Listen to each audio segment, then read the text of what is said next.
ओम शांति मित्रों, आज આપણે રાજમા ચાવલ બનાવવાના છે। તો આપણે રાજમા માટે 2 ટમેટા લીધા છે, 1 લીલું મરચું અને આદુનો ટુકડો લીધો છે। આને આપણે સુધારી લઈશું બધું।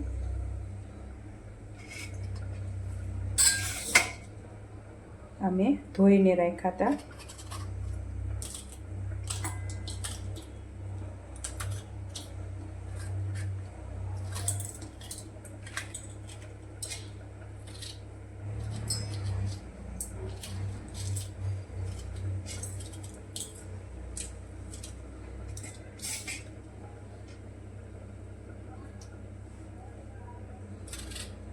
टमेटू पण આપણે આમાં સુધારી લેવાનું છે।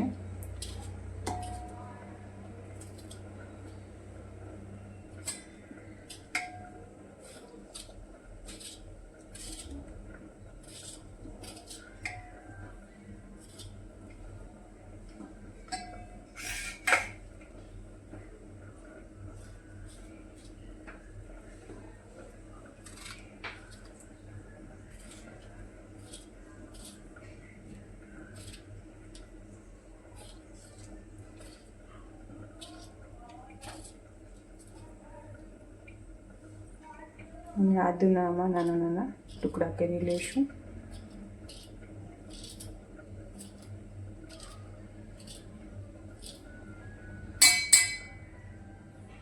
આ આપણે બધું સુધારાઈ ગયું છે। હવે આને આપણે વઘાર કરી લેવાનો છે।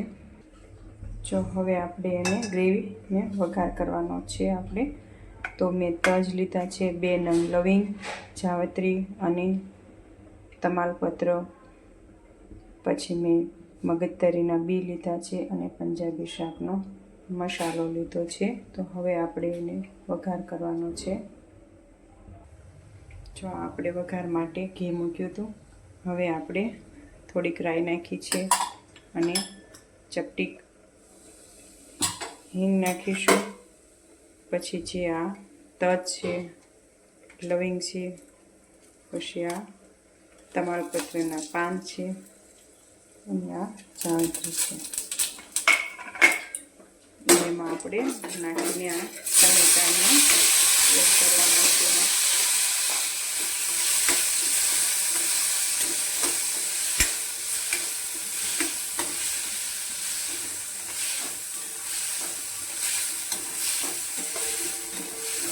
આપણે આ મગજતરીના બી નાખવાના છે।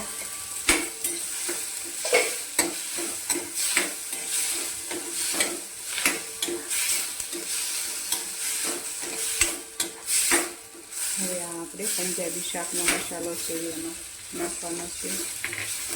હવે આપણે આ ગ્રેવીને સરસ ચડવા દેવાની છે થોડી।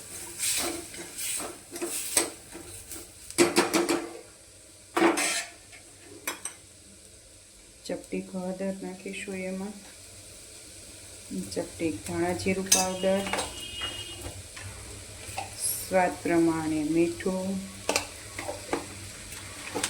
આ રીતે આપણે એને હવે થોડીક વાર ચડવા દેવાનું છે। એમાં આપણે થોડું પાણી એડ કરીશું।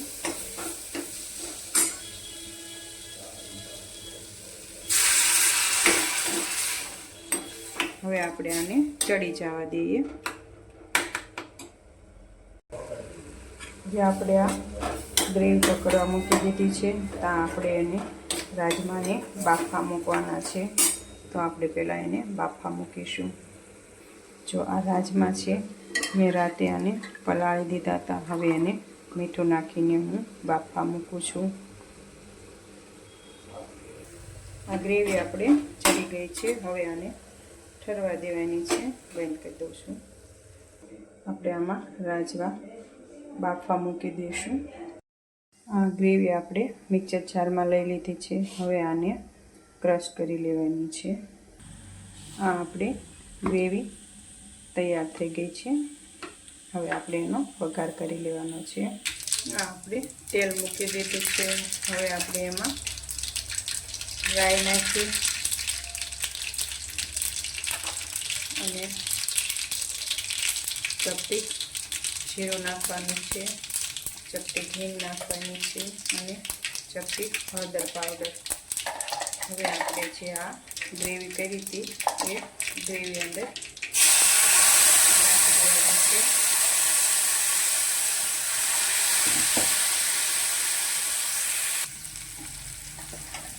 આપણે ગ્રેવી બધી એમાં નાખી દઈશું.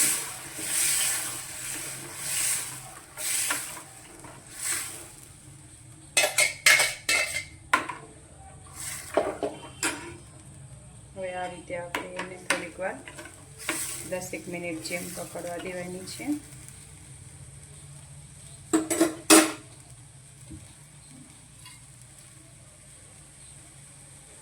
2 ચમચી જેવો શિંગદાણાનો ભૂકો નાખવાનો છે એમાં. હવે આ બધું આપણે થોડીક વાર ચડવા દેવાનું છે, જ્યાં સુધી તેલ ઉપર ન આવે ત્યાં સુધી.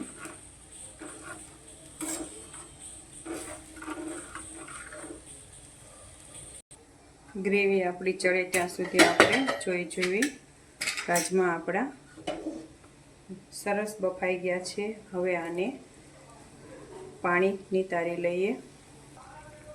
હવે આપણે એમાં લાલ મરચું પાવડર નાખવાનો છે, તો હું 3 થી 4 ચમચી નાખું છું. 4 ચમચી લાલ મરચું પાવડર લીધો છે. હવે આપણે આને સરસ એને કકડવા દેવાની છે ગ્રેવી.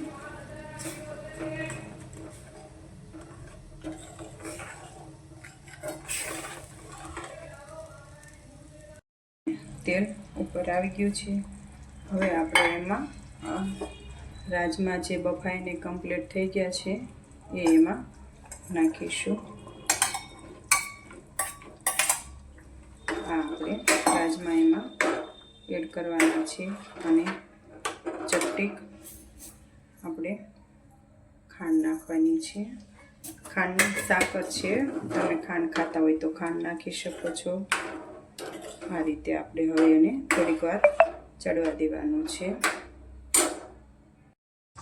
હવે આપણે એમાં લીલા ધાણા નાખવાના છે. આ આપણે રાજમા તૈયાર છે. તો હવે આપણે એને ભગવાનને ધરવા માટે લઈ લઈશું. આપણે ભગવાનને ધરવા માટે રાજમા લઈ લેવાના છે. હવે આપણે એને ભગવાનને ધરીશું. જો આપણે રાજમા અને ચાવલ લઈ લીધું છે ભગવાનને ધરવા માટે. ઓમ શાંતિ મિત્રો.